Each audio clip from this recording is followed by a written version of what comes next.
मसीह में प्रिय भाइयों और बहनों, प्रभु और उद्धारकर्ता यीशु मसीह के अनमोल नाम में आपको नमस्कार।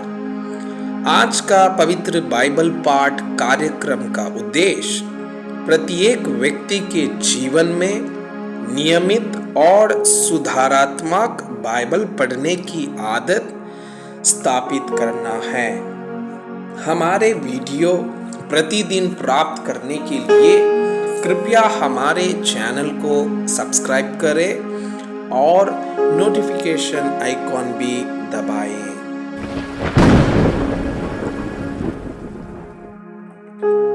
आज का पवित्र बाइबल पाठ उत्पत्ति के पुस्तक अध्याय 47। अब यूसुफ ने फिरौन के पास जाकर यह समाचार दिया, मेरा पिता और मेरे भाई और उनकी भेड़ बकरियां, गाय बैल और जो कुछ उनका है सब कनान देश से आ गया है और अभी तो वे गोशान देश में है। फिर उसने अपने भाइयों में से 5 जन लेकर फिरौन के सामने खड़े कर दिए।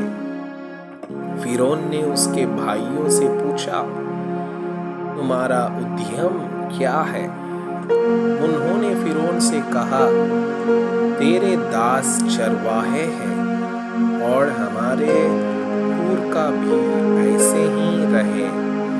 फिर उन्होंने फिरौन से कहा, हम इस देश में परदेसी की भांति रहने के लिए आए हैं, क्योंकि कनान देश में भारी अकाल होने के कारण तेरे दासों को भेड़ बकरियों के लिए चरा न रहा।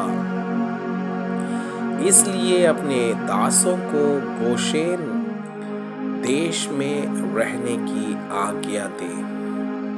अब फिरौन ने यूसुफ से कहा, तेरा पिता और तेरे भाई तेरे पास आ गए हैं और मिस्र देश तेरे सामने पड़ा है। इस देश का जो सबसे अच्छा भाग हो उसमें अपने पिता और भाइयों को बसा दे, अर्थात वे गोशेन की देश में रहे। और यदि तू जानता हो कि उनमें से परिश्रमी पुरुष है तो उन्हें मेरे पशुओं के अधिकारी ठहरा दे। तब यूसुफ ने अपने पिता याकूब को ले आकर फिरौन के सम्मुख खड़ा किया और याकूब ने फिरौन को आशीर्वाद दिया। तब फिरौन ने याकूब से पूछा, तेरी आयु कितने दिन की हुई है? याकूब ने फिरौन से कहा, मैं 130 वर्ष परदेशी होकर अपना जीवन बिता चुका हूँ।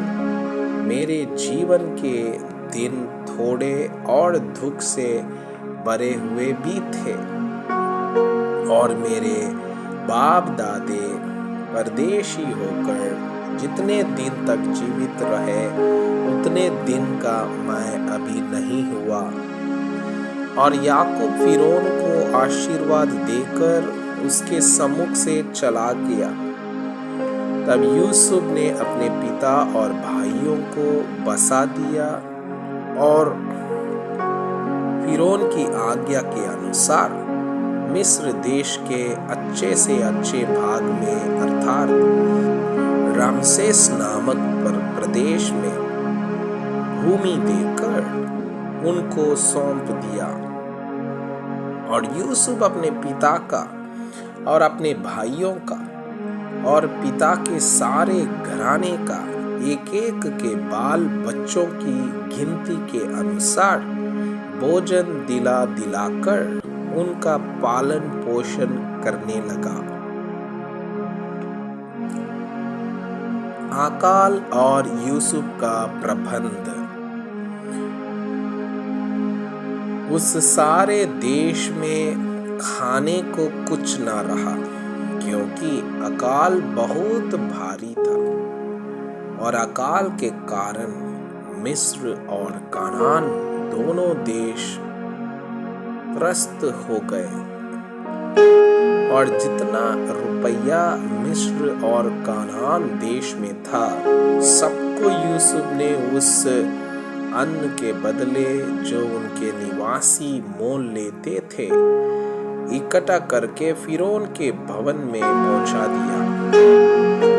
जब मिस्र और कनान देश का रुपया समाप्त हो गया तब सब मिस्री यूसुफ के पास आकर कहने लगे, हमको भोजन वस्तु दे, क्या हम रुपये के न रहने से तेरे रहते हुए मर जाएं? यूसुफ ने कहा, यदि रुपये ना हो तो अपने पशु दे दो और मैं उनके बदले तुम्हें खाने को दूंगा। तब वे अपने पशु यूसुफ के पास ले आए और यूसुफ उनको घोड़ों, भेड़ बकरियों, गाय बैलों और गदहों के बदले खाने को देने लगा। उस वर्ष में वो सब जाति के पशुओं के बदले भोजन देकर उनका पालन पोषण करता रहा। वर्ष तो यूं कट गया।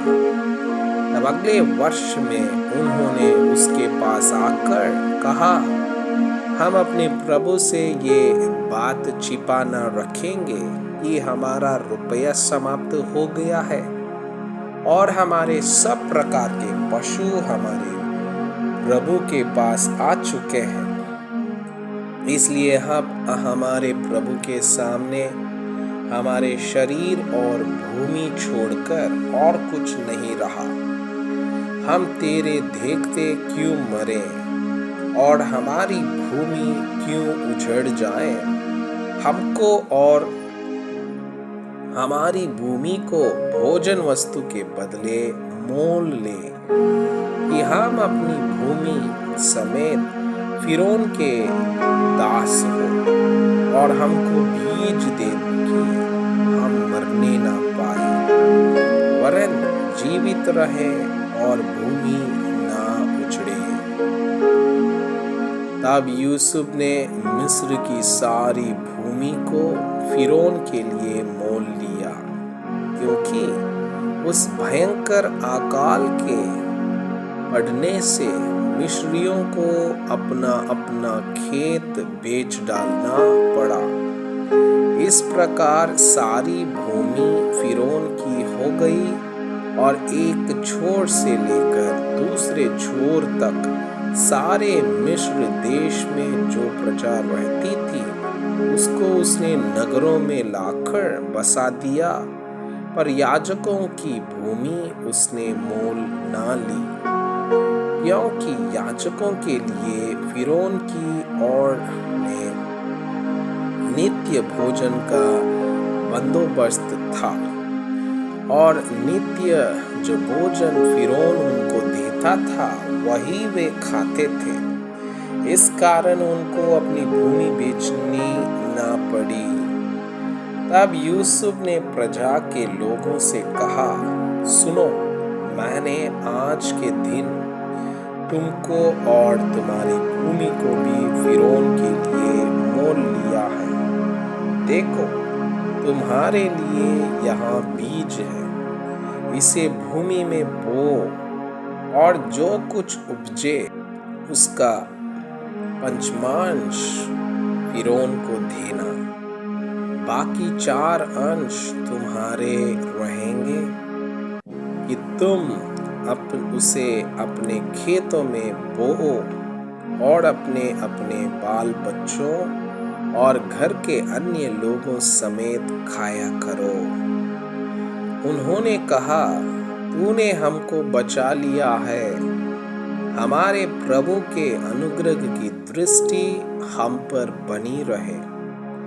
और हम फिरौन के दास होकर रहेंगे। इस प्रकार यूसुफ ने मिस्र की भूमि के विषय में ऐसा नियम ठहराया जो आज के दिन तक चला आता है कि पंचमांश फिरौन को मिला करे। केवल याजकों ही की भूमि फिरौन की नहीं हुई। याकूब की अंतिम इच्छा। इजरायली मिस्र के गोशेन प्रदेश में रहने लगे और वहां की भूमि उनके वश में थी और वे फूले फले और अत्यंत बढ़ गए। मिस्र देश में याकूब 17 वर्ष जीवित रहा। इस प्रकार याकूब की सारी आयु 147 वर्ष की हुई।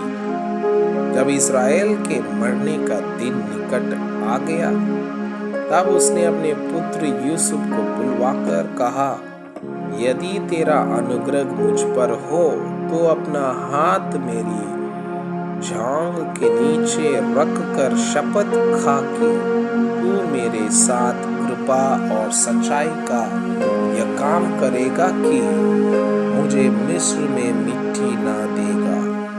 जब मैं अपने बाप दादों के संग सो जाऊंगा, तब तू मुझे मिस्र से उठा ले जाकर उन्हीं के कब्रिस्तान में रखेगा। अब यूसुफ ने कहा, मैं तेरे वचन के अनुसार करूंगा। फिर उसने कहा, मुझसे शपथ खा। अतः उसने उससे शपथ खाई। तब इस्राएल ने काट के सिरहाने की ओर सिर झुकाकर प्रार्थना की। मैं आपसे यह अनुरोध करता हूँ कि कृपया आज का बाइबल पाठ को अध्ययन करें और जिन वचनों के द्वारा आप प्रभावित हुए उसे अपने कॉपी में लिखें और आज दिन भर इस वचनों को अपने जीवन में अभ्यास करें। परमेश्वर चाहता है कि आप उनके समान सिद्ध और पवित्र बन जाएं। परमेश्वर आपको बहुताई से आशीष करें। आमीन।